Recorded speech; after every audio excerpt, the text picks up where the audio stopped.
Again dear student, मैं नरेंद्र कुमार आजाद, तो आप लोगों का एक बार फिर से स्वागत करता हूं अपने यूट्यूब चैनल एएसके आजाद मैकेनिकल इंजीनियरिंग के। हम लोग इंजीनियरिंग मैकेनिक्स में फ्रिक्शन को देख रहे हैं, जो कि बहुत ही इंपॉर्टेंट टॉपिक है फ्रिक्शन, जो कि आपके गेट के सिलेबस में और भी इसमें टॉपिक्स ऐड हुए हैं। ऐसे ही बहुत ही कंफ्यूजिंग चैप्टर होता है, आप लोगों ने 11th-12th किया होगा, उसमें भी आप लोगों ने देखा होगा, और इसमें तो और ज़्यादा चीज़ें ऐड हुआ है, तो थोड़ा सा और भी कॉम्प्लिकेटेड हो गया, तो इसको हम लोग काफ़ी डिटेल में अच्छे से देख रहे हैं। तो यदि आप लोगों ने पिछला वीडियो नहीं देखा है तो पिछला वीडियो जाके सबसे पहले देखिए। आप मेरा प्लेलिस्ट में जाइए, प्लेलिस्ट में जाके आप इंजीनियरिंग मैकेनिक्स का प्लेलिस्ट को खोलिए, उसमें सारे वीडियो बने हुए, उसमें जाके आप इसका पहले वाला जरूर वीडियो देखिएगा, ठीक है। उसके बाद हम लोग इस वीडियो को देखने का मजा आएगा। तो चलिए स्टार्ट करते हैं। आपका फ्रिक्शन में दो तरह का फ्रिक्शन है, मैंने बताया था आपको, ठीक है। उसमें पहला हम लोग डिस्कस करते हैं स्टैटिक फ्रिक्शन के बारे में, ठीक है। When two body in contact trying to slide नहीं हो रहा है, क्या कर रहा है, trying to slide with respect to each other.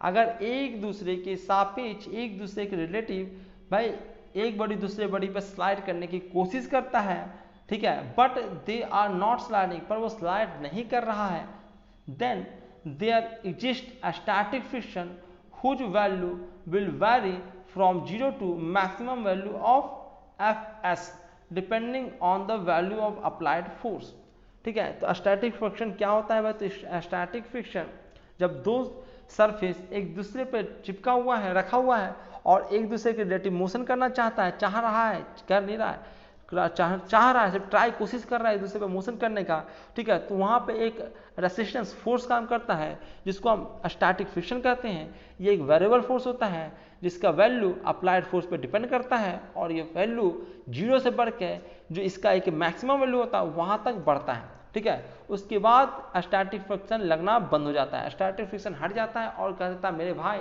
Kinetic friction तू संभाल ले, ठीक है। तो ये किससे हैं, आगे चलते हैं हम लोग, इसका नोट थोड़ा सा एक देख लेते हैं, उसके बाद काइनेटिक फ्रिक्शन को भी देखेंगे। नोट करता है, if the value of applied force is less than or equal to Fs max, then there exists a static friction whose value will be extremely equal to the applied force।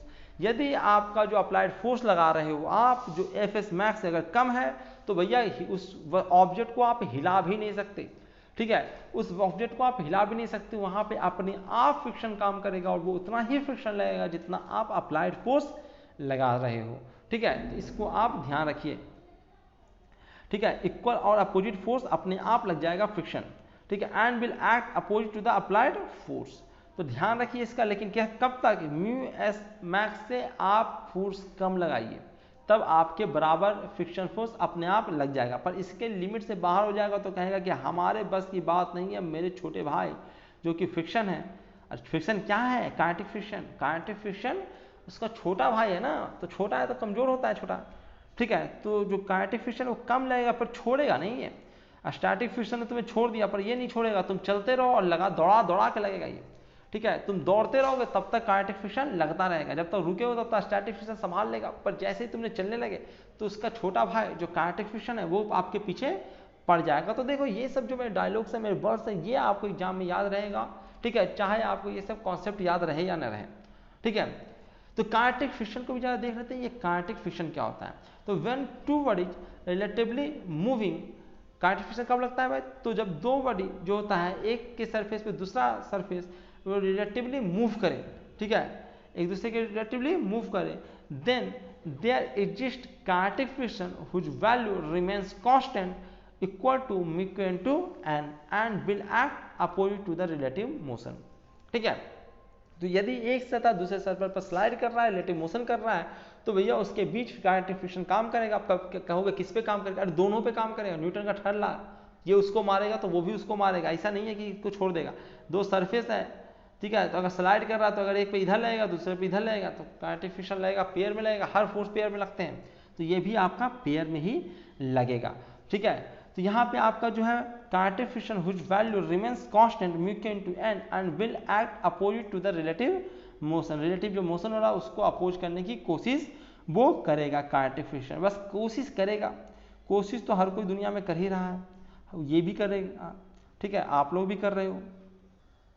चलिए एक और important topic हम लोग देख लेते हैं, वह है एंगल ऑफ स्टैटिक फ्रिक्शन, जिसको हम 5s कहते हैं। एंगल ऑफ स्टैटिक फ्रिक्शन क्या होता है भाई, तो when a body is act verges of motion, Fs max is acting, the angle made by contact force with normal reaction is called angle of friction। ठीक है, generally angle of friction आप लोग पहले ही पढ़ चुके होंगे क्लास 11 वगैरह में।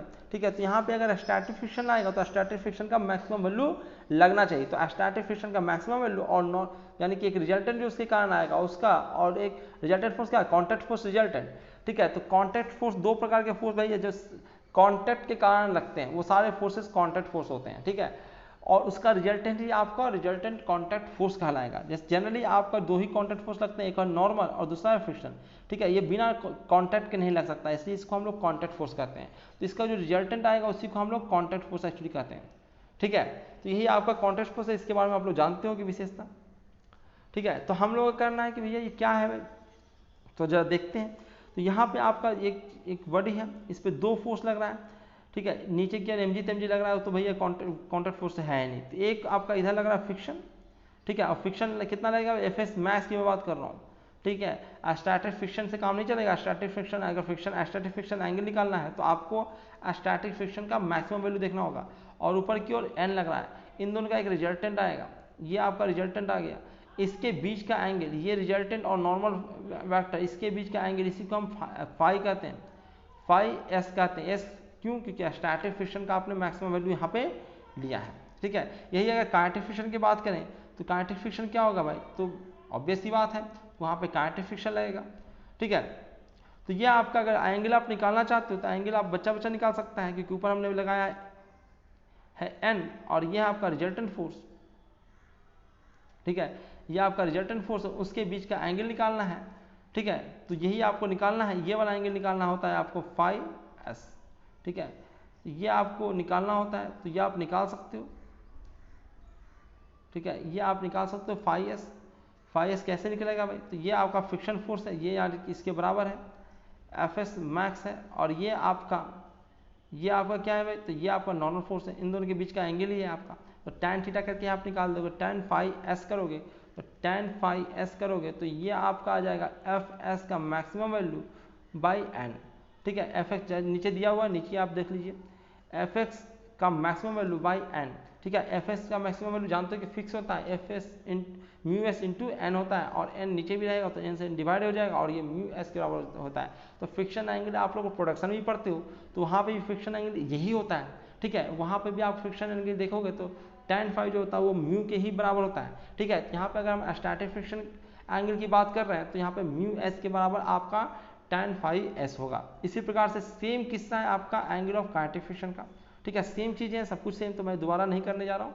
ठीक है, इसमें क्या होगा, tan फाइव के इक्वल टू होगा म्यू के। ठीक है, तो when a body in motion the angle made by contact force with normal reaction is called angle of kinetic friction. तो उसी प्रकार से आप इसको भी ड्राइव कर सकते हो। ठीक है, चलिए मैं अब आप लोगों को कुछ रिवीजन करा देता हूँ, कुछ इंपॉर्टेंट चीज़ें बता देता हूँ, उसके बाद आपको कुछ क्वेश्चन दे दूंगा और उस क्वेश्चन को मैं नेक्स्ट क्लास में, नेक्स्ट वीडियो में डिस्कस करूंगा। ठीक है, क्या है भाई question, if mu S and mu के आर नॉट गिव्स सेपरेटली, अगर म्यू के और म्यू एस आपको अलग अलग क्वेश्चन में न दिया हो तो आपको क्या करना है, दोनों को सेम ले लेना है। ठीक है, म्यू एस और म्यू के बराबर लेना है। जनरली होता नहीं है, फिर भी चूंकि कम का वेरिएशन होता है तो एक ही वैल्यू देता है, तो आपको म्यू एस और म्यू के दोनों को सेम ले लेना है। ठीक है, बाकी ये आपको पता ही है कि म्यू जो एफ एस होता है, जो स्टैटिक फ्रिक्शन फोर्स होता है, उसका वैल्यू 0 से लेकर एफ एस मैक्स तक वेरी करता है, जहाँ एफ एस मैक्स क्या है तो म्यू इंटू एन के बराबर है।